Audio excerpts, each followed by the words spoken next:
오늘 여러분에게 드릴 말씀의 제목은요, 자존감 부족 극복하기입니다. 자존감 부족 무엇이 문제인가? 라는 제목으로 여러분들에게 말씀 전해드리도록 하겠습니다.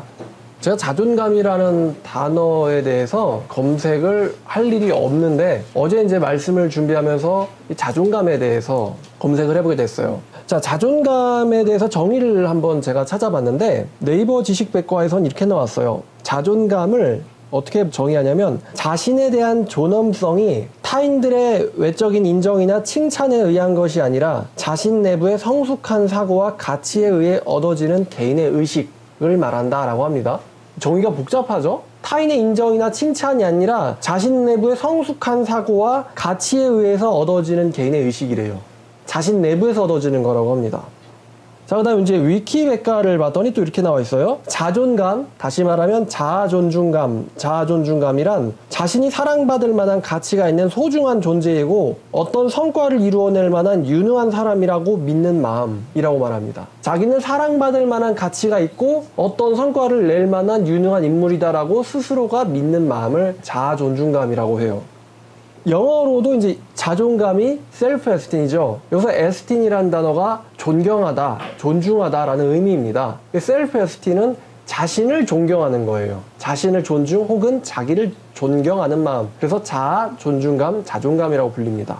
이 자존감과 자신감이 약간 다른데요. 자존감과 자존심은 자신에 대한 긍정이라는 공통점이 있지만 자존감은 있는 그대로의 모습에 대한 긍정을 뜻하고 자존심이라는 것은 경쟁 속에서의 긍정을 뜻하는 차이가 있다고 합니다. 그러니까 자존감은 스스로를 긍정하는 거고 혼자서, 자존심은 경쟁 속에서 자신을 긍정하는 거예요. 자존심 조금 의미가 다르죠? 자, 계속 이제 또 도움이 되실 것 같아서 이 자존감의 특징에 대해서 또 알아봤어요. 자, 특징이 있는데 자존감이 높은 경우, 자존감이 있는 경우는 합리적이고 주도적인 의사결정력이 생기고 부정적인 심리를 경험할 가능성이 낮거나 경험하더라도 비교적 쉽게 극복한다고 합니다. 좋죠? 공격을 당해도 별로 상처를 받지 않는다는 거예요. 그리고 상처를 받아도 금방 극복한다. 이게 자존감 높은 사람들의 특징입니다. 다음 두 번째, 이제 자존감이 낮을 경우에는 우울, 불안, 열등감, 분노, 공포 등의 부정적 심리 경험에 노출될 가능성이 크고 의사결정에 있어서 의존적이거나 불확실한 태도를 보인다는 거예요. 자존감 부족이 심할 경우에는 우울증에 걸리기도 한다라는 거죠. 높은 사람들과 낮은 사람들의 차이, 딱 여러분이 사회에서 경험하신 거 그대로죠. 자, 그 다음에 자존감이 역시 대인관계에 아주 깊은 영향을 미치는데요. 자존감이 높은 사람들은 학업 성적, 리더십, 위기 극복 능력, 대인관계 등 삶의 많은 영역에 영향을 아주 긍정적으로 미친다고 합니다. 특히 대인관계가 자존감과 정비례한대요. 그러니까 자존감이 높은 사람들은 사회성도 좋고 자존감이 낮은 사람들은 사회성도 낮다는 것이죠. 우리 인간 생활에 굉장히 중요한 거죠. 개인에게 자존감이란. 또 자존감은 대인관계뿐만 아니라 자기 판단에도 영향을 미쳐가지고요. 자존감이 높은 사람들은 한계와 마주한 상황에서 자신의 판단에 확신을 가지고 이를 표현하는 반면 자존감이 낮은 사람들은 자신의 판단에 확신이 없으며 자신이 이 상황에 대해서 영향을 주기 힘들 것이라고 생각한다라고 해요. 그리고 또 이제 어떤 목사님이 이렇게 표현했습니다. 자존심과 자존감은 또 뭐가 다르냐? 아까 이제 이야기해드린 걸 좀 자세하게 얘기하면요. 자존감과 자존심은 둘 다 자신을 좋게 평가하고 사랑하는 마음이에요. 그런데 자존심은 타인과의 경쟁 속에서 얻는 긍정이고 자존감은 자신을 있는 그대로를 받아들이는 긍정이라고 합니다. 이에 따라서 자존심은 끝없는 경쟁 속에서만 존재할 수 있고 자존심은 끝없는 경쟁 속에서만 존재할 수 있고 패배할 경우에는 한없이 떨어지는 것이 바로 자존심이라고 합니다. 그러나 자존감은 자신에 대한 확고한 사랑과 믿음이기 때문에 경쟁 상황에 따라서 변하지 않는다라고 합니다. 자존심과 자존감의 차이예요. 저도 어감으로서 뉘앙스를 알고 있었지만 이렇게 심리적으로 분석을 한 것은 어제 처음 봤어요. 자존심은 경쟁 속에서 나타나는 자기 우월의식, 자존감은 자기 스스로가 자기 자신을 존중하고 사랑하는 마음에서 나오는 것, 혹은 사람들에게 사랑받을 만한 가치가 있고 어떤 유능한 일을 할 수 있다라고 믿는 자신의 마음 혹은 내면의 의식을 자존감이라고 말한다라는 거죠. 자, 그래서 자존감은 스스로에 의한 자기 존중 혹은 자기 존경, 자기 사랑입니다. 자, 근데 이제 이야기를 설교를 시작할 때 역시 이 질문을 해야 될 것 같아요. 내가 왜 나를 사랑해야 되지? 이 질문을 할 수 있겠죠? 왜 내가 나를 존경해야 될까? 역시 이 첫 번째 질문에 부닥치는 것 같아요. 왜 내가 나를 존경해야 되며 왜 내가 나를 사랑해야 하는가? 고통받기 싫어서? 아니면 나니까? 내가 제일 소중하니까? 내가 제일 소중하니까 나를 사랑해야 되고 나를 존경해야 되고 그것은 약간 맞지 않죠. 내가 나를 존경하고 사랑해야 될 이유를 모른다면 나를 존경하고 사랑할 수도 없겠죠. 그렇기 때문에 자존감이 부족하겠죠.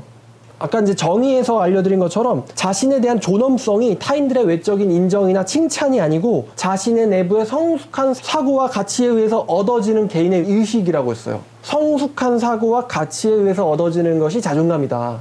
외부의 인정이나 칭찬이 아니라, 다시요, 외부의 인정이나 칭찬이 아니라 자신의 성숙한 사고의 가치에 따라서 얻어지는 개인의 의식이다 라고 표현하고 있어요. 외부의 인정이나 칭찬이 아니라 자신이 사랑받을 만한 가치가 있는 사람이며 어떤 성과를 이루어낼 만한 유능한 사람이라고 스스로 믿는 마음. 자, 이제 사회를 보면은 사람들이요, 한국 사회 같은 경우 보면요, 사람들이 끊임없이 자신을 채우려고 해요. 끊임없이 자신을 채우려고 해요. 신발, 옷부터 시작해서요, 어떤 뭐 자동차나 집이나 아니면 여자친구나 아니면 학벌이나 아니면은 취업이나 직장이나 끊임없이 사람들은 자신을 채우려고 합니다.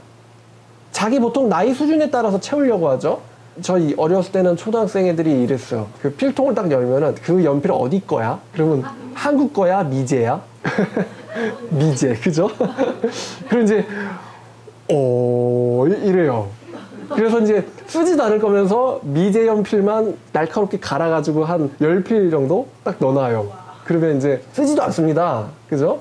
대부분 이제 충격받아서 부러지는 바람에 깎죠. 옛날에는 초등학생들이 그런 식으로 자존감을 높였어요. 좀 더 돈이 생긴다. 그러면 이제 5,000원짜리 금색 샤프가 있어요. 그죠? 그거를 가지고 너는 3,000원짜리 은색이야? 나는 5,000원짜리 금색인데. 그죠? 그죠? 이렇게 자존감을 높여요. 그리고 뭐 미니카, 니께 더 빨로, 내께 더 빨로? 니거 한국 거야, 일제야? 또 미니카는 또 일제가 더 좋아요? 그런 식으로 자존감을 높여요. 그다음에 이제 한 20살, 21살 때는 그 와이셔츠 짝퉁이야, 버버리야? 그 치마 짝퉁이야, 버버리야? 이런 걸로 이제 자존감을 높인단 말입니다. 네 바지 뭐니? 리바이스야, 아니야? 이렇게 높였단 것이죠. 한 10 몇 년 얘기예요. 전 얘기예요. 그러면서 이제 그런 거를 가지면은 걸어 다닐 때 이렇게 걸어요. 그죠? 아, 나 오늘 비싼 옷 입었어. 이렇게 걸어요. 그리고는 이제 제 옷이 더 비싸 보여. 그럼 이제 이러겠죠, 이러고. 그죠? 자, 좀 유치한 것 같지만 아직도 바깥 사람들은 그러고 삽니다. 그죠? 좀 더 이제 높아지면 이제 좀 더 이제 돈이 많이 생기면은 얼마나 자기 차가 더 시끄러운가를 가지고 경쟁을 하기도 하고, 어차피 좀만 더 가면 빨간불에 걸릴 건데 누가 더 그 빨간불까지 빨리 가서 브레이크를 세게 밟을 것인가, 이런 걸로 이제, 그죠? 자존감을 경쟁하기도 하죠. 뭐 제로백 이런 걸로 따지는 사람들도 있고. 자, 사람들이 끊임없이 자신을 뭔가 채우는 이유는요, 낮은 자존감 때문입니다. 자존감이 낮기 때문에 자꾸만 뭔가로 채우려고 하는 거예요. 근데 여러분, 네이버 지식백과에도 나와 있듯이 자존감이라는 것은 타인에 의한 인정이나 칭찬에서 생기는 것이 아니라고 이야기하고 있어요. 근데 사람들이 끊임없이 자신을 채우는 이유는 뭐예요? 왜죠? 남들이 나를 바라보게 하려고 해요. 남들이 나를 바라보게 하려고. 시끄럽게 하는 것도, 혹은 건들거리면서 하는 것도, 뭔가 뽐내는 것도 남들이 나를 바라봐 주길 바라는 거예요. 근데 자존감의 정의 자체가 타인에 의한 인정이나 칭찬 때문이 아니에요. 여러분, 제가 이런 생각을 해봤어요. 여러분이 만약에 무인도에 가서 혼자 살아요. 무인도에 가서 혼자 사는데 거기서 내가 입은 이 옷이 아르마니인가? 이런 것을 가지고 아르마니가 아니고 국산이었네? 이러면서 가슴 아파하는 무인도 사는 사람이 있을까요? 없겠죠? 아니면 그 무인도 한 명이 더 왔어요. 이제 2명이 같이 살아요. 친구가 생겼어요. 그럼 그 친구를 만날 때 이제 얘밖에 없어요, 이 섬에는. 근데 얘를 만날 때, 야, 내 옷이 말이야, 이러는 사람이 있을까요? 없다는 거예요. 그러니까 사람들이 뽐내는 이유도 뭔가 사회에서 나 좀 바라봐 줬으면 좋겠는 거예요. 걸을 때 남들이 나를 바라봐 줬으면 좋겠어요. 운전을 할 때 남들이 나를 사람들이 나를 좀 쳐다봐 줬으면 좋겠어요. 이게 사람들이 자신의 자존감을 높이기 위해서 하는 거죠. 근데 이제 이 자존감의 정의 자체를 보니까 우리나라 사람들은요, 자존감과 자존심을 좀 착각하는 것 같아요.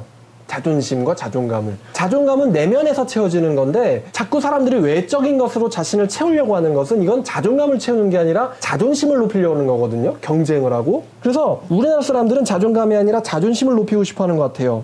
한국 사람들은 자존감을 가진 사람들보다 자존심이 센 사람들이 많은 것 같습니다. 이해가 되시죠? 그래서 이 자신에 대한 존엄성이 타인에 의한 외적인 칭찬이나 인정에 의해서 생긴다라고 생각하는 거예요. 자신에 대한 존엄성, 자존감이 타인에 의한 인정이나 칭찬에 의해서 생긴다고 생각하는 거예요. 사실 그건 자존심인데 그래서 우월하게 보이고 싶어 하는 거예요. 남들보다. 난 남들보다 나아. 난 너보다 나아. 나는 대학 어디 나왔어. 난 너보다 더 많이 배웠어. 난 너보다 더 많은 월 수입을 벌고 있어. 이런 식으로 우월하게 보여지고 싶다는 거죠. 그래서 사람들이 그럴 때 자기 마음속에 있는 소유욕이나 탐심이 발동해가지고 뭔가 끊임없이 채우려고 한다는 것입니다. 세상 사람들은 자존감을 높이기 위해서 자신을 꾸미고 우월하게 보이려고 하는데 이건 사실은 자존감이 아니라 자존심을 높이는 행동이었다. 이런 계열의 사람, 최근에 어떤 저 되게 오랜만에 듣는 기업인데 한보그룹 있잖아요. 모르시는 분들 많을 거예요. 옛날에 IMF 사태 때 한보그룹이 한번 딱 잠깐 이름이 막 뉴스에 나왔다가 사라졌거든요. 근데 그때 저도 잘 몰랐는데 그때 기업 회장이 도망을 갔었나 봐요. 그래가지고 21년 만에 잡혔다, 탈루액이 얼마다 이런 기사가 있어요. 사회에 피해를 끼치고는 도망을 간 거죠. 또 아까 처음에 언급한 김정은과 시진핑이 두 사람, 제가 이런 고민을 합니다. 여러분, 중국이 공산주의인가요? 공산주의가 다 같이 똑같이 분배하자는 거잖아요. 여러분, 중국이 그런 사회인가요? 제 생각에 중국은 공산주의가 아니거든요. 이제 완전 자본주의예요. 자본주의 특징이 그대로 있어요. 부익부 빈익빈도 굉장히 커요. 근데 시장경제는 자본주의인데 정치 체제는 공산당을 하고 있단 말이에요. 그러니까 정치는 공산당 하자 해놓고는 막상 시장경제는 자본주의예요. 왜 남의 기술 막 빼앗고 막 경쟁해가지고 부당히 돈 벌고 왜 그럴까? 여러분, 그럼 공산주의가 성공하는 체제라는 거예요? 아니라는 거예요? 공산주의는 인류 역사상 성공한 적이 없죠. 사실 딱 한 번 있긴 있죠. 성경에서, 사도행전에서 모두가 다 자존감이 충만하고 모두에게 성령이 충만했을 때 그때 딱 한 번 공산주의가 성공한 적이 있어요. 교회에서. 그러면 교회에서 나와서 공산주의가 가능하냐? 요건 사실 요 주제만 가지고 설교를 해야 될 주제이기도 한데 불가능하죠. 왜? 사람 안에 뭐가 있으니까? 사람 안에 뭐가 있어요? 공산주의, 인본주의자들이 제일 망각한 게 뭡니까? 인간의 가능성을 걔네들은 좋게 본 건데 성경에 따르면 인간 내부에 뭐가 있어요? 죄가 있잖아요. 죄가 있어요. 죄가 있기 때문에 남들이 자기를 보지 않는 상태에서는 열심히 하질 않는다는 거예요. 인간은 천성적으로 게으르고 악하다. 예수께서 말씀하셨던 것처럼 악하고 게으른 종아. 그러니까 안 되는 거예요, 공산주의가. 회개한 자들이 아니면은 누가 보지 않은 상황에서도 열심히 일하지 않는다는 거예요. 어떤 정당한 높은 대가를 주지 않는 이상은 하지 않는다는 거예요. 그게 인간의 천성적으로 악한 거예요. 그래서 공산주의가 성공한 적이 없는데 자본주의로 가면서도 그렇다면은 왜 도대체 시진핑 이런 사람들은 이제 자본주의, 민주주의 이런 걸 인정하지 않고 왜 그대로 공산주의 혹은 독재로 가려고 할까요? 시장은 자본인데 정치는 독재를 가고 있어요. 왜 그럴까? 공산주의가 우월하다고 믿기 때문일까? 아직도 실패했다는 걸 모르기 때문일까? 그런 것 같진 않거든요. 굉장히 부당이득을 많이 취하려고 하는 나라들이다 보니까 김정은이나 시진핑이나 왜 그럴까 싶었더니 그 두 사람이요, 이 권력을 내려놓지 못하는 거예요.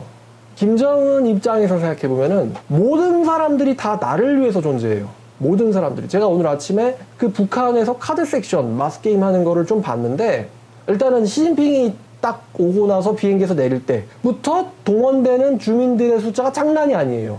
막 길에서 또 집에서 손 흔들고 또 하여튼 몇만 명이 몇십만 명이 동원된 것 같아요. 북한 마스게임 유명하잖아요. 걷는 것 되게 막 어렵게 걷고 막 그렇게까지 북한 주민들이 하면서 아 나는 행복하다 그렇게 느낄까? 전 그 북한 주민 가운데서 한국 사람처럼 생긴 사람을 봤거든요. 근데 거기서 흔들면서 무슨 생각을 할까? 야 정말 우리가 세계를 제패할 수 있을 거야 이렇게 생각할까요? 그냥 시키니까 하는 거죠. 오래 살고 싶으면 해. 그냥 웃어 그냥 하는 거죠. 이러고 모든 사람들이 나를 위해 존재한다. 이게 김정은의 사고방식이에요. 근데 그 사람들이 그럼 왜 그거를 왜 내려놓지 못하느냐. 여러분 북한에 공개 처형 장소가 323곳이나 있잖아요. 엄청나게 잔인한 나라예요. 공개 처형 장소가 323곳이나 있다. 그렇게 수많은 사람들이 심지어 한국 드라마를 봤다는 이유로 총살을 당하는 사람도 있다는데 그렇게 수많은 사람들을 죽여가면서 유지하고 싶은 그 정권, 그 나라 누구를 위해서입니까? 백성을 위해서예요? 나라를 위해서예요? 자기를 위해서예요? 자기를 위해서죠.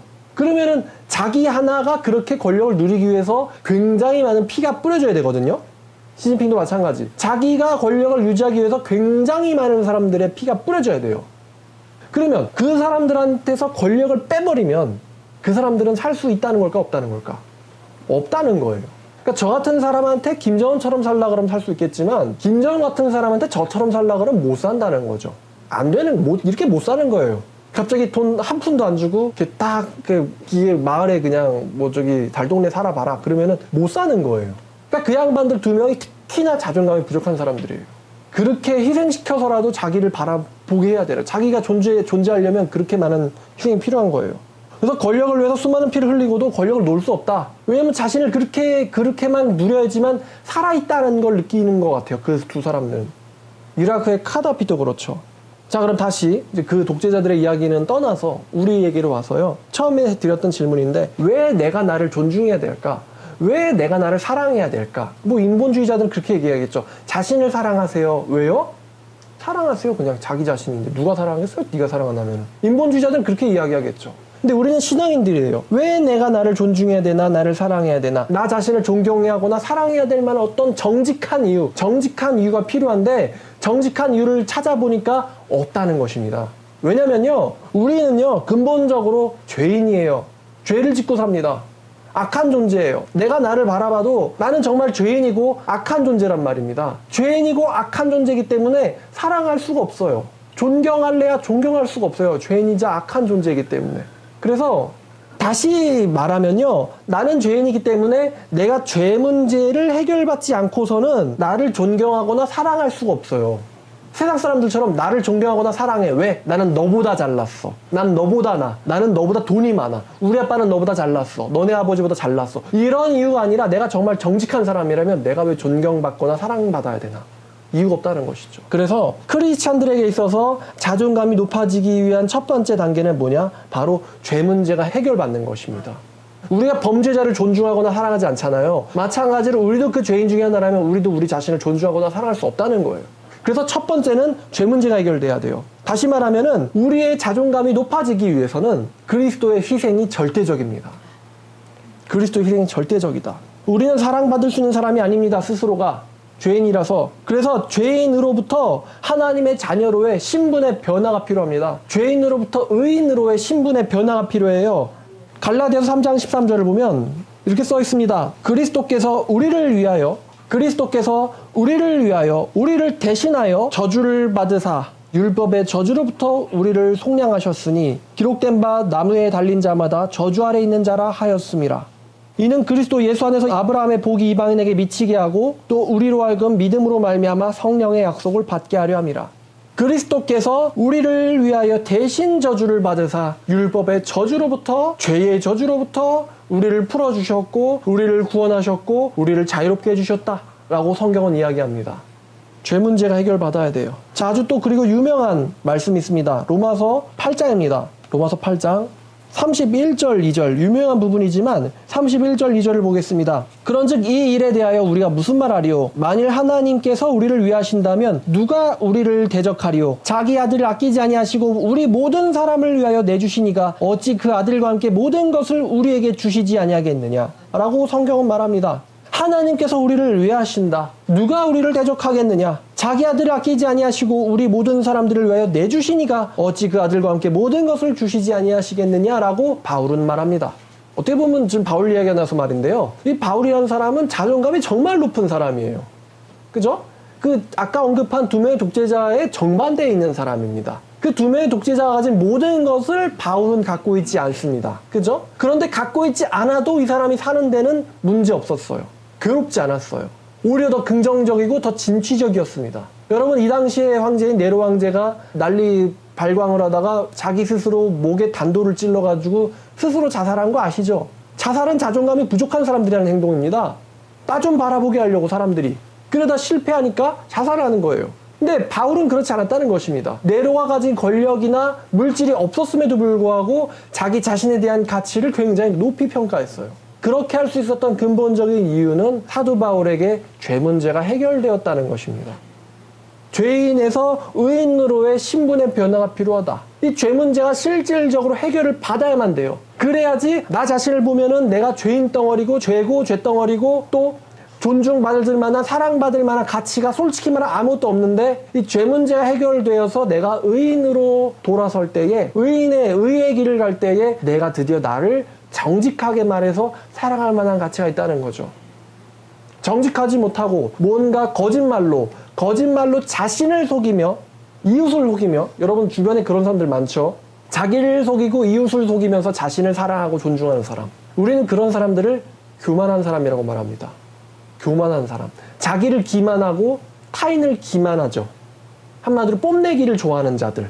자존감이 높은 게 아니라 뽐내기를 좋아하는 자들. 기만자들이에요. 자기를 기만하고 타인을 기만하고. 그러나 우리는 정직하게 내가 왜 인정받거나 존중받을 만한 가치가 있을까?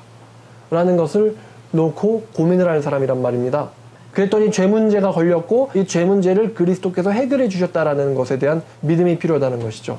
그 다음에 두 번째, 자존감이 높아지기 위한 두 번째 단계는 실질적인 죄 문제 해결에 대한 의식적인 인식이 필요해요.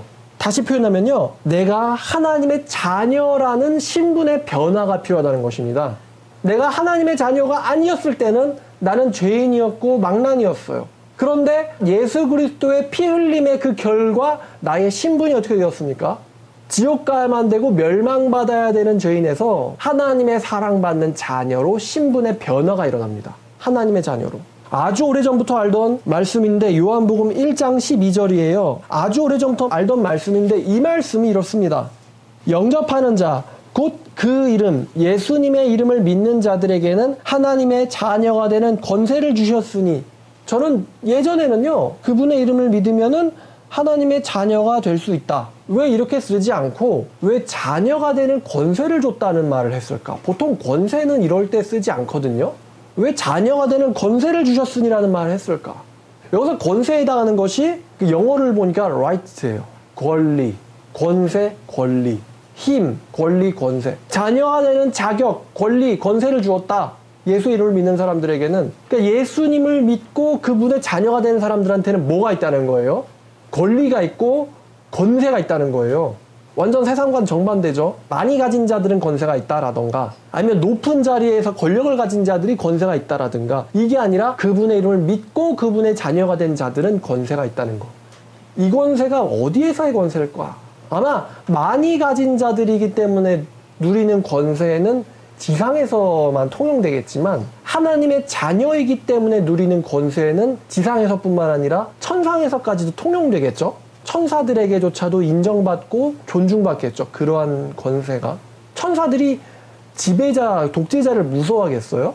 사탄이 독재자를 무서워하겠어요? 아니죠. 사탄은 하나님의 자녀를 무서워하죠. 그래서 그 유명한 말 있잖아요. 내가 예수도 알고 바울도 아는데 너는 누구냐? 그죠? 마귀가 한 말이죠. 마귀가. 제사장의 아들이 한번 쇼 좀 해봤더니만 제사장의 아들이면 좀 잘 나가는 사람인데, 마귀는 하는 말이 예수도 알고 바울도 아는데 너는 누구야? 그러니까 예수랑 바울은 자기네들 세계에서 굉장히 위협적인 이름이거든요. 근데 그 제사장의 아들이라는 걔네들은 이쪽 세계에선 듣보잡인 거죠. 너희는 누구냐? 그러면서 날뛰니까 도망을 가버렸죠. 자, 하나님의 자녀가 되는 권세를 주었는데 그 다음 절을 보니까 이러한 권세를 가진 자들은 혈통이나 육정이나 사람의 뜻으로 난 자들이 아니라 하나님께로부터 난 자들이다. 하나님께로부터 난 자들이다. 근본이 다르다는 거예요.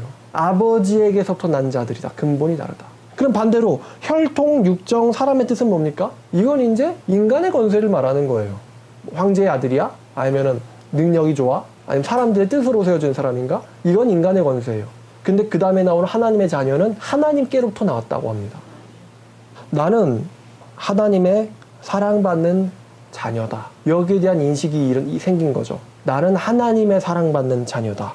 또 히브리서 1장 14절을 봤더니 심지어 천사들도, 모든 천사들은 섬기는 영들로서 구원받을 상속자들을 위하여 섬기라고 보내심을 받은 것이 아니냐. 심지어 하늘의 천사들도 나를 섬긴다. 물론 보이지는 않지만 내가 하나님의 자녀인 이상 하늘의 천사들도 나를 섬기며 나를 존중한다는 거에 대한 인식이 생기는 거예요. 또 시편을 보니까 시편 91편 14절에 하나님이 이르시되 그가 나를 사랑한즉 내가 그를 건지리라. 그가 내 이름을 한즉 내가 그를 높이리라. 하나님께서 나를 높여주신다. 나는 하나님께서 높여주시는 사람이다. 또 그 다음 절을 보니까 그가 내게 간구하리니 내가 그에게 응답하리라. 그들이 환난당할 때에 내가 그와 함께 할 것이며 그를 건지고 영화롭게 하리라. 나는 하나님께서 응답해 주시는 사람이다. 내가 고통당할 때 하나님께서 함께 해주시는 사람이다. 또 내가 위험할 때 그가 나를 건져내 주시는 사람이다. 그가 나를 건져내신다. 또 그가 나를 영화롭게 해주신다. 왜? 왜 그가 나를 건지고 왜 그가 나를 높이며 왜 그가 나와 함께 하시고 내 기도에 응답하시는가? 왜? 하나님의 자녀라서. 하나님의 자녀라서. 여기에 대한 인식이 생긴다는 거죠. 너는 많이 가진 사람이지. 나는 아버지께 기도하면 응답되는 사람이야. 하나님께서 내 목소리에 귀를 여셔. 왜냐하면 내가 그분의 자녀이기 때문이지. 너는 사람의 혈통과 피와 육정으로 일어난 사람이지. 나는 아버지께서 창세전부터 골라내준 사람이야. 여기에 대한 개인의 믿음이죠. 인식을 하는, 나는 자녀구나. 내 기도가 왜 응답 받았을까? 자녀라서 그랬던 거구나. 실제적인 죄 문제 해결. 두 번째는 하나님의 자녀라는 인식의 변화. 죄 문제 해결이 안 됐는데 자녀라는 인식의 변화가 일어나면 또 기만이겠죠? 아까 뭐라고 했어요? 네이버에서. 자신의 내부의 성숙한 사고의 가치에 의해 얻어지는 개인의 의식의 변화라 그랬어요. 자존감을. 자신의 내부에 있는 성숙한 사고와 가치에 의해서 얻어지는 성숙한 사고와 가치. 기만은 아니죠. 하나님 말씀을 통해서 나를 봤을 때 나는 죄인이고 그렇기 때문에 하나님께서 나를 위해서 예수 그리스도를 보내주셨고 예수 그리스도 때문에 내 죄 문제가 해결을 받았고 그리고 나는 이제 그 죄인의 신분으로부터 벗어나서 의인이 되었으며 그분의 자녀가 되었다. 성숙한 사고와 가치에 의해서 자신을 하나님 말씀을 통해서 가장 객관적으로 보는 거죠. 인본주의 다시 가봐요. 왜 내가 사랑받고 존중받아야 되나요? 그럼 뭐라고 대답하겠어요? 인간이니까. 마땅히 대답이 되지 않습니다. 인간이라서 어쩌라고요? 인본주의자들은 대답이 한 개예요. 인간이니까. 이거는 자기의 형상대로 창조된 사람만이 가지는 존엄성이에요. 이건 인간의 존엄성이라는 거. 왜 인간이니까? 왜냐하면 하나님께서 인간을 자기의 형상과 모양을 본따서 만드셨기 때문에. 한마디로 사랑받는 이 피조 세계에서 사랑받는 존재가 바로 인간이에요. 하나님한테. 근데 그 하나님 딱 빼버리면은 진화론인데요? 왜 인간이니까 존중받아야 되죠? 다른 생물들보다 뭐가 낫죠? 바퀴벌레보다 뭐가 더 끈질길까요? 사실 별로 장점은 없어요. 그래서 이 성숙한 사고와 가치라는 것은 사실 하나님의 말씀을 통해서 자신을 객관적으로 바라볼 줄 아는 사람들에게서만 생기죠, 이건. 왜냐면 인간 죄인이라 근본적으로 자신을 긍정할 만한 요소가 전혀 없는걸요. 그래서 거기에 대한 개인의 의식의 변화, 믿음이 생기고 자녀로서의 인식이 생긴 거. 그러니까 자존감이 높아지는 거예요. 제가 어저께 어떤 길거리에서 불교 사람들을 좀 봐가지고요. 저 양반들이 뭘 믿나? 이 생각을 했어요. 그러면서 불교 사람들 중에서 이제 한 말 중에 지하철에 광고까지 걸렸을 정도 유명한 말이 있는데 어떤 스님이 이렇게 말했어요. 자기의 창조물들 혹은 아들을 지옥에서 멸하시는 하나님을 난 도무지 이해할 수 없다. 라는 말을 했어요. 어떤 스님이. 자신의 아들이라면서 지옥에서 멸할 하나님을 난 도무지 이해할 수 없다. 한마디로 기독교의 모순이라고 잡아서 까는 거예요. 왜 이해가 안 되지? 똑같이 이렇게 바꾸면 돼요. 나는 살인자를 처형시키는 것에 대해서 살인자를 감옥 보내는 정부에 대해서 이해가 되지 않는다. 똑같은 수준의 논리거든요. 나는 범죄자를 감옥 보내는 거에 대해서 난 이해가 되지 않는다. 이렇게 되니까 그렇죠. 딱 와닿죠. 이분은 정의에 대한 개념에 왜곡이 있는 거예요. 정의에 대해서. 왜냐면 하나님은 정의로우시기 때문이야. 그리고 하나님은 정의로우시기만 하진 않아. 그렇기 때문에 우리에게 살 길을 주었어. 용서받을 수 있는 유일한 길을 주었어. 그래서 성경에 보면은 모든 인간을 지옥 보낸다는 말만 있진 않아요. 세상을 이처럼 살아가서 독생자를 주었다는 말이 같이 있어요. 살 길을 줬어요. 그러면 요거를 이해할 생각은 안 하고 요것만 보는 거예요. 자신이 죄인이라는 것을 알질 못하는 사람의 말이에요. 죄인이기 때문에 가서 돌을 닦는 거잖아요. 돌을 닦으면 죄가 씻기나? 내면에 있는 건데 이 내면에 있는 죄가 산에 가면 씻어지나요? 아니 이 내면에 있는 죄가 나무에다 금분을 발라놓고는 가서 절을 1000번 하면 이게 씻어지나요? 그쵸? 자신을 모르는 사람의 말이구나.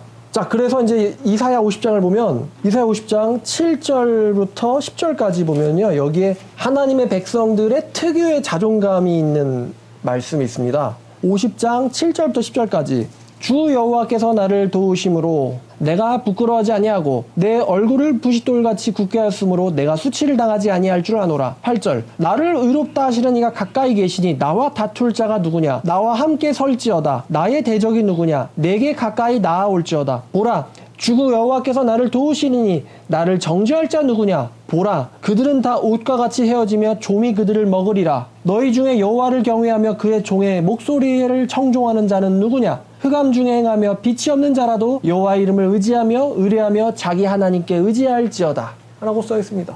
이게 선민의 특유의 자존감이에요. 나를 의롭다 여기시는 이가 나와 함께 하시니 누가 나와의 대적이 되겠느냐예요. 그래서 나를 의롭다 여기시는 분이 누굽니까?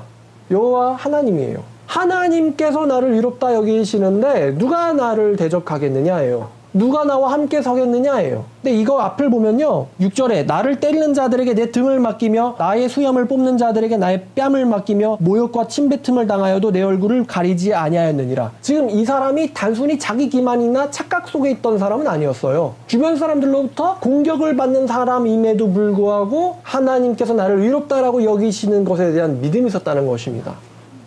또 그 앞절인 5절을 보니까 주 여호와께서 나의 귀를 여셨으므로 내가 거역하지도 아니하며 뒤로 물러가지도 아니하며 주 여호와께서 내게 하나님의 말씀을 깨달을 수 있는 마음과 눈을 주셨으므로 내가 하나님의 말씀에 순종하기 시작하며 거역하지 아니하며 라는 거거든요. 이 하나님 말씀에 순종할 줄 아는 게 특권인 거 아시죠 여러분? 하나님의 말씀을 이해할 줄 아는 거 이거 특권입니다. 어쩌면 익숙하셔가지고 잘 느끼지 못하셨을 수도 잘 깨닫지 못하셨을 수도 있는데요. 하나님의 말씀을 들을 줄 아는 게요. 특권입니다. 이게 아무나 가진 게 아닙니다. 이거요. 자 그래서 이 사람들의 그 목표는 또 뭡니까? 이 사람들은요. 자존심을 채우려고 하는 사람들이 아니기 때문에 타인에 의한 인정이나 칭찬을 바라고 나가는 사람들이 아니기 때문에요. 이 사람들은요. 지상에서의 경쟁을 하지 않고 이 사람들은 천상의 것을 쫓습니다. 천상의 것을 쫓아요. 자, 예수님께서 마태복음 6장에서 이렇게 말씀하셨습니다. 6장 20절, 21절. 오직 너희를 위하여 보물을 하늘에 쌓아두라. 거기는 좀이나 동록이 해하지 못하며 도둑이 구멍을 뚫지도 못하고 도둑질도 못하느니라. 네 보물이 있는 그곳에는 네 마음도 있느니라 라고 말씀하세요. 자, 이 사람들은요. 지상에서의 보물을 쌓는 데에 관심이 있는 게 아니라 하늘에서의 보물을 쌓는 데에 관심이 있어요. 다시 말하면은 눈이 열렸다는 것입니다. 천상을 볼 줄 안다는 거예요. 천상을 보는 이 부분에 있어서는 경쟁자가 없는 거죠. 너네들은 지상에다 보물 쌓지 마라. 거기는 엎어진다. 그죠? 그 방금 언급한 대기업, 20년 전에 대기업이요. 그 당시에는 떵떵거렸을지 몰라요. 몇백억을 주무르고 몇천억을 만졌을지 몰라요. 근데 지금은 어떻습니까? 거기는 좀이나 동록이 해친다. 도저히 뚫고 들어간다는 거예요. 그죠? 그런데 하늘의 보화를 쌓아준 사람들은 어떻습니까? 혹시 거기도 뭐라 그래야지? 거기도 인플레이션이 있나요? 하늘의 가치를 이만큼 쌓아뒀더니만 갑자기 그런 사람들이 늘어나가지고 물가가 떨어졌어요. 그래서 내 예금의 가치가 푹 떨어지는 바람에 우울해. 그렇게 되나요?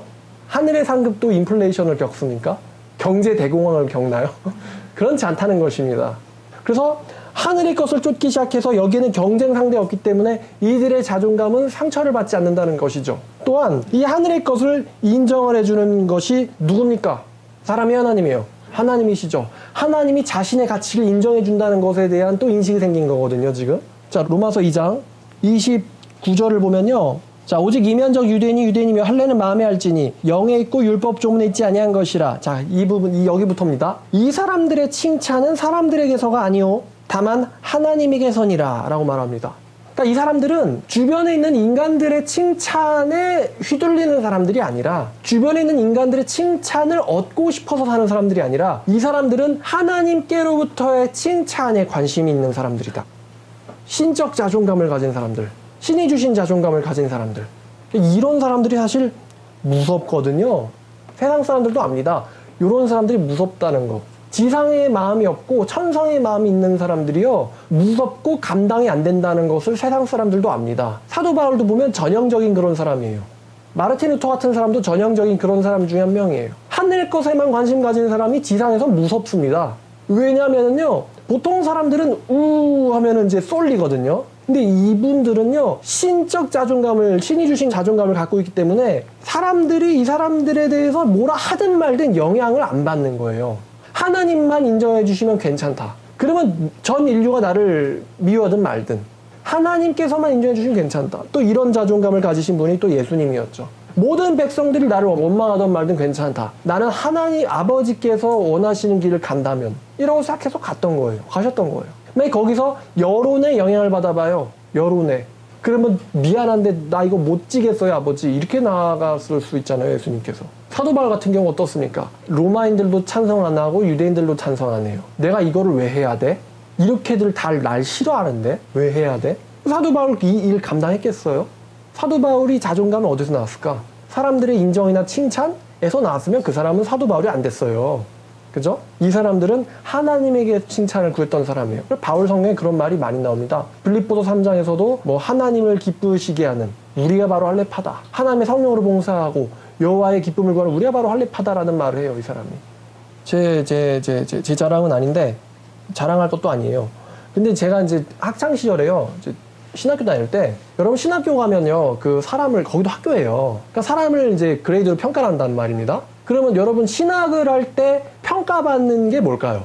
그 사람이 얼마나 성경을 잘 깨닫고 실천하느냐로 성적이 나올까요? 안 그렇습니다. 신학교도요 가서 머리를 시험 쳐요. 그래서 시험 성적과 유능함이 저기서 유능함이 다르고요. 또 영적인 수준도 다릅니다. 근데 제가 신학교를 갔더니만 이게 공부를 다들 주변 애들을 보니까 다들 좋은 학점을 받으려고 난리도 아니에요.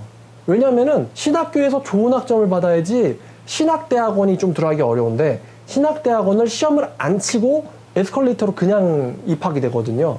많은 학생들 중에 일부가요 총신대 신대원 시험을 치기가 싫어서 신학교를 들어가는 사람들이 있어요. 에스컬레이터로 올라가려고. 그러려면은 학점을 탄탄하게 구축을 해야 되거든요. 근데 제가 애들이 그 사는 거를 쭉 보다 보니까요 이게 전도사나 하나님의 사람이 살아야 될 삶은 좀 아닌 것 같아 라는 생각이 들었어요.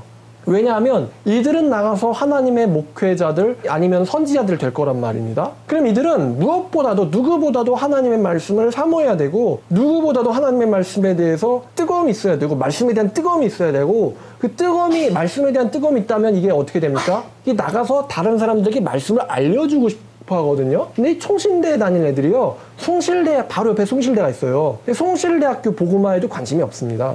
전도하려고 한정거장 옆도 안 나가요. 여러분 이수역이 총신대 입구역이거든요. 이수역이 총신대 입구역인데 이수역에서 전도하는 애들이 있나? 없단 말입니다. 뭐 있을 수도 있겠죠. 아예 없다 그러면 좀 그렇고. 근데 안 보인단 말이에요. 그러니까 말만 총신대 입구역이지 아니에요. 여러분 만약에 거꾸로 생각해 보세요. 만약에 이수역이 신천지 입구역 그랬으면은 거기 지상 지하 사거리 어떻게 됐을까? 어우 그죠? 생각만 해도 끔찍?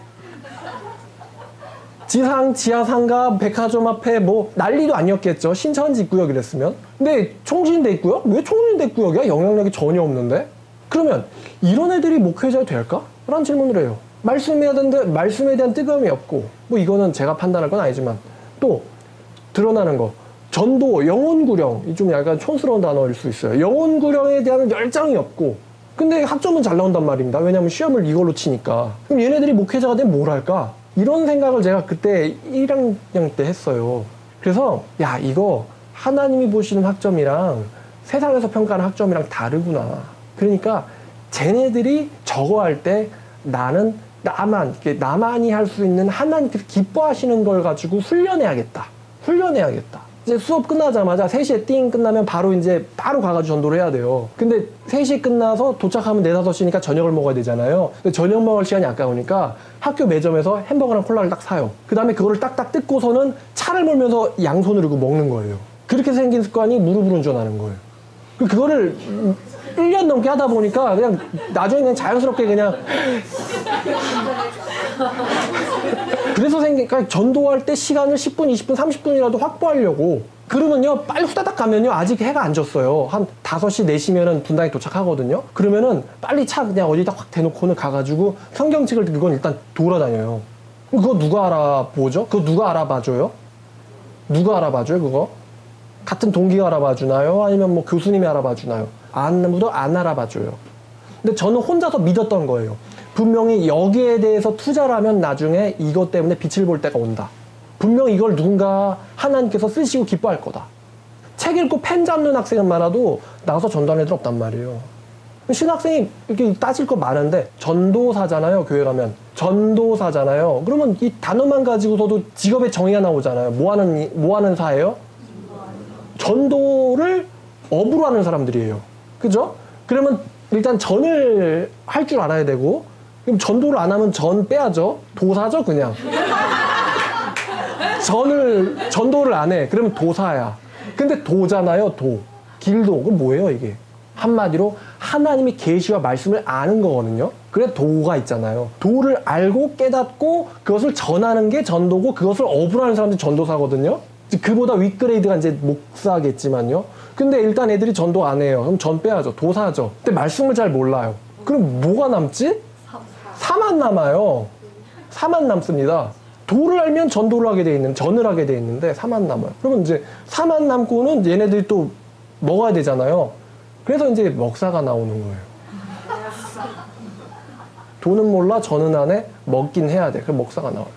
그래서 이 직업이란 이름 글자 자체가, 야, 이거는 이거 해야 돼. 그래서 남들이 다 시험 볼 때, 시험 공부에 열중할 때, 저는요, 시험 공부 하지만서도 무조건 그 약속된 시간 있어요. 5시부터 8시까지, 10시까지. 무조건 되든 안 되든 나가 있어요. 길거리에. 아무도 없었는데. 나가 있어요, 혼자. 혼자 1,000원, 2,000원짜리 먹어가면서 계속 그러고 있었어요. 여름이든 겨울이든 학기 중이든 방학 때든. 그리고 또 뭘 했냐? 성경을 계속 울면서 읽었어요. 남들이 나를 욕하든 말든 그냥 길에서 이렇게 피어서 봤다는 거예요.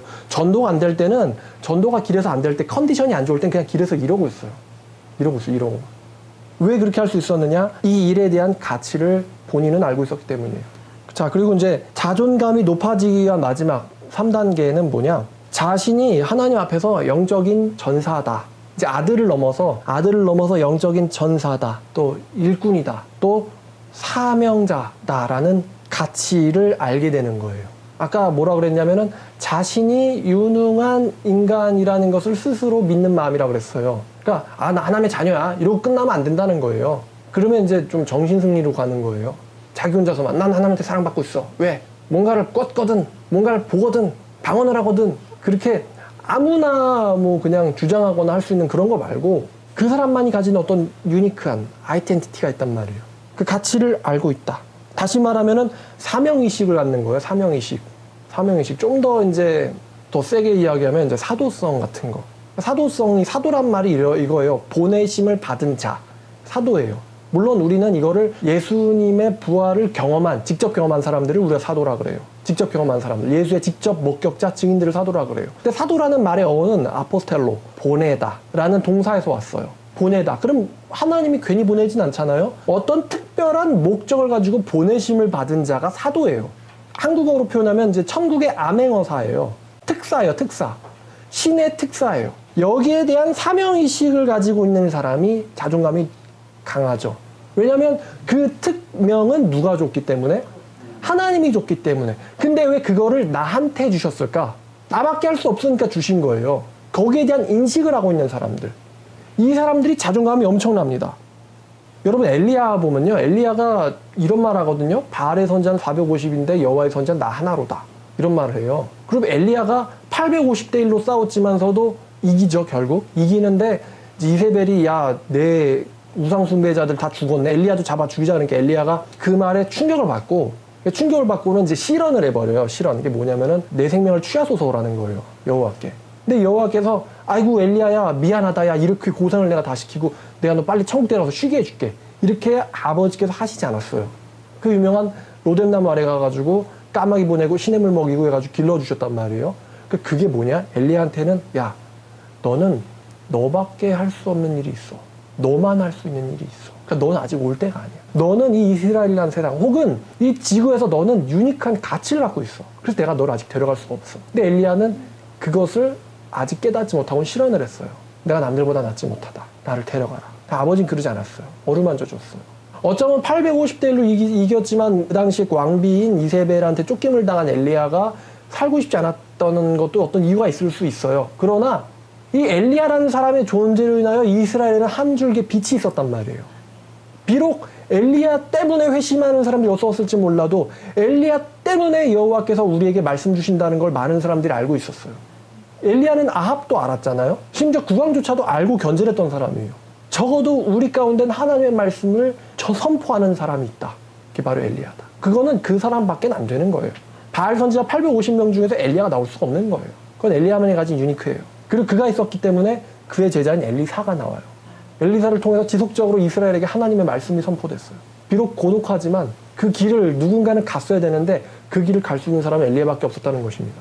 왕들도 있는데 여러분 성경에 보면 왕들이 높은 것 같지만 성경에서 말하는 가치 있는 자들은 왕이 아니에요. 선지자예요. 선지자가 되게 번뇌하지만 하나님께서 특별히 애쓰시는 사람들이 왕이 아니라 선지자란 말이에요. 그 사람만 갈 수 있는 유니크한 거예요. 길이에요. 하나님의 말씀, 도를 가지고 알고 있고 전파할 줄 아는 이 능력은 아무나 갖는 게 아니라는 것입니다. 참 재밌는 게 사람들이요, 성경을, 지상에 있는 사람들은요, 세상 사람들은요, 성경을 가져다 줘도요, 읽어내질 못합니다.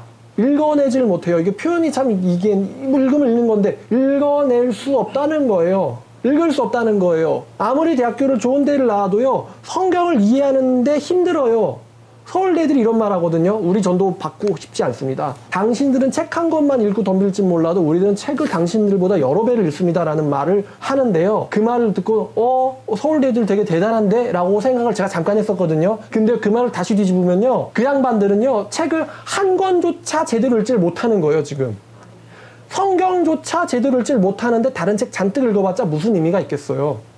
서울대 나왔든 뭘 나왔든.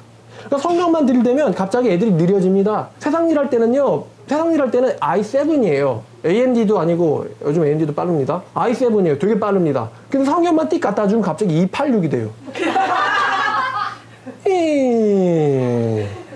무슨 의미죠?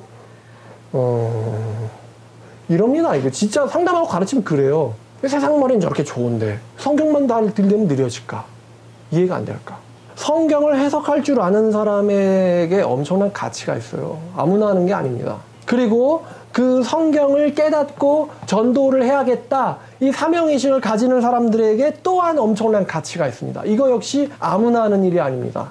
그리고 궁극적으로 말씀과 전도함을 통해서 어떤 사람의 영혼을 거듭나게 하는, 거듭내는, 이러면 이제 이것도 괜찮은 표현이지만 좀 더 거듭내는데 결정적인 역할을 하는 그런 도구로서 쓰임받는 것도 역시 이거가 제일 최고죠. 아니 지옥 갈 사람의 인생을 천국으로 돌리는데 여러분 의사가 존경받죠? 왜요? 그 사람의 육신적인 생명을 살리니까. 근데 제가 이렇게 얘기할 수 있는데 의사들은요 자살하려다 실패한 사람 살릴지 몰라도요 자살하려는 사람의 영혼을 구원할 수는 없습니다. 자살을 2번 못하게 할 수는 없다는 거예요. 근데 하나님의 말씀을 다루는 사람들은요 그게 가능합니다. 어떠한 우울이나 낮은 상태에 있던 사람도 하나님의 말씀을 가지고 자기를 점검하면은 바뀌거든요. 그건 아무나 못해요. 여러분 그럼 의사가 존중을 받아야 한다면은 혹은 법을 다루는 판검사가 존중을 받아야 된다면은 이 말씀을 다루는 사람들은 영적인 의사이자 영적인 판검사 변호사들이에요. 이 사람들은 하나님 앞에서 이 사람을 중보할 줄 알거든요. 그러니까 판검사 변호사죠. 얘네들은 형량을 줄여줄지 몰라도 얘네들은 지옥에서 비켜가게 한단 말이죠. 그러니까 얼마나 값어치가 있는 자들입니까? 이건 절대 아무나 못하는 일입니다. 이거는. 사도 바울이 고린도후서에서 이런 말합니다. 고린도후서 3장 4절부터 보면요. 우리가 그리스도로 말미암아 하나님을 향하여 이 같은 확신이 있으니 우리가 무슨 일이든지 우리에게서 난 것 같이 스스로 만족할 것이 아니니 우리의 만족은 오직 하나님께로부터 나느니라. 하나님께서 우리를 새 언약의 일꾼 되기에 만족하게 하셨으니 율법 조문으로 하지 아니하고 오직 영으로 함이니 율법 조문은 죽이는 것이요 영은 살리는 것이니라. 돌에 써서 새긴 죽게 하는 율법 조문의 직분도 영광이 있어서 이스라엘 자손들이 모세의 얼굴에 없어질 영광 때문에도 그의 얼굴을 주목하지 못하였거든. 하물며 영의 직분은 더욱 영광이 있지 아니하겠느냐. 정죄의 직분에 영광이 있다면 의의 직분은 영광이 더욱 넘치리라. 이런 말을 바울이 합니다. 유대인들에게 모세는 절대적인 존재죠. 그런데 바울은 이렇게 말해요. 그건 정죄의 직분이다. 없어질 영광이라고 해요. 없어질 영광조차도 절대적으로 여기거늘 하물며 의의 일꾼의 영광은 어떠하겠느냐 라고 말합니다. 그리고 그러한 영광을 가진 자들의 만족은 우리 자신에게서가 아니라 하나님께로부터 나온다라고 바울이 말하고 있어요. 그러면서 이 사명의식을, 엄청난 사명임을 바울 본인도 스스로가 잘 알고 있는 거예요. 그래서 12절 보니까 우리가 이 같은 소망이 있으므로 담대히 말하노니 우리는 모세가 이스라엘 자손들에게 장차 없어질 것에 결국을 주목하지 못하게 하려고 수건을 그 얼굴에 쓴 것 같이는 아니하노라 라고 말합니다. 모세가 자기 얼굴에 빛나는 것을 야 쟤네들 못 보게 가려라 라고 한 것 같은 태도로 임하지 않는다는 거예요. 이 엄청난 영광의 직분을 우리들은 진심으로 전심으로 너희들을 위해서 임한다 라고 말해요.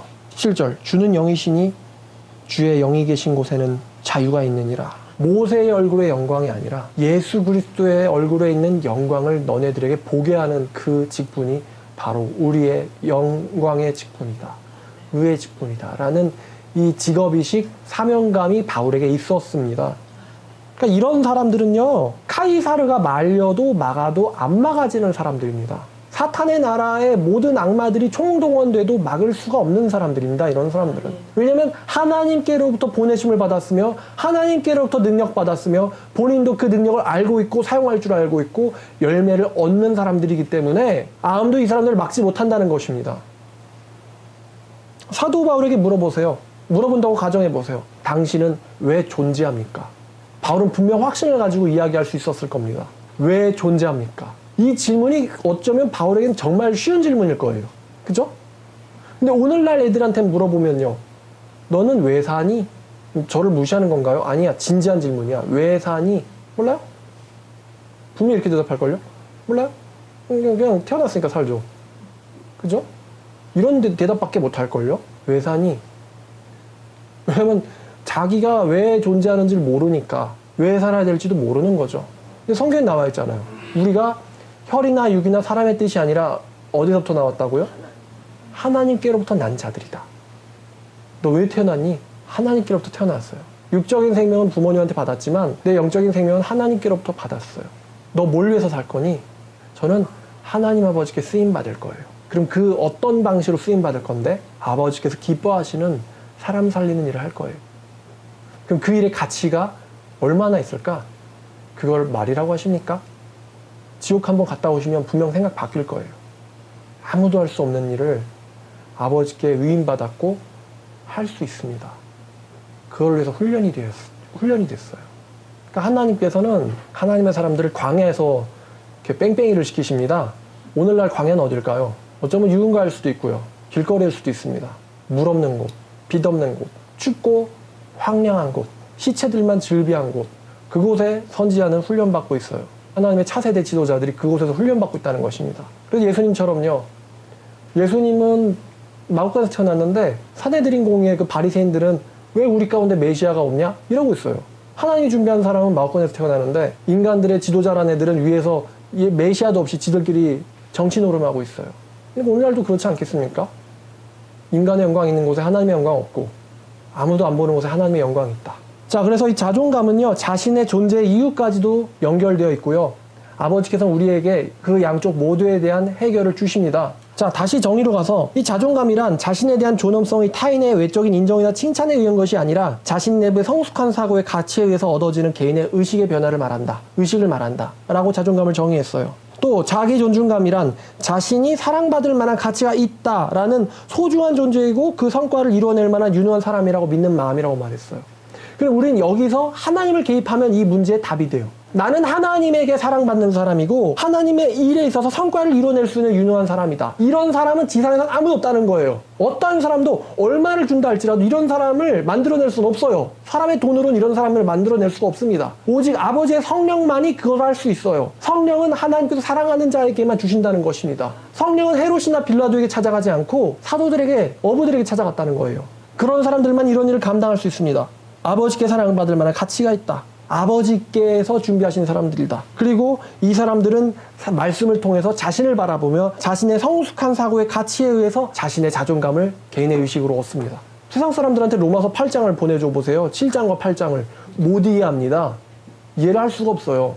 그죠? 내가 공고하다. 왜 공고할까? 그럼 맛있는 거 먹으면 되지 않을까? 이런 식의 대답밖에 못 할 거란 말입니다. 걔네들은.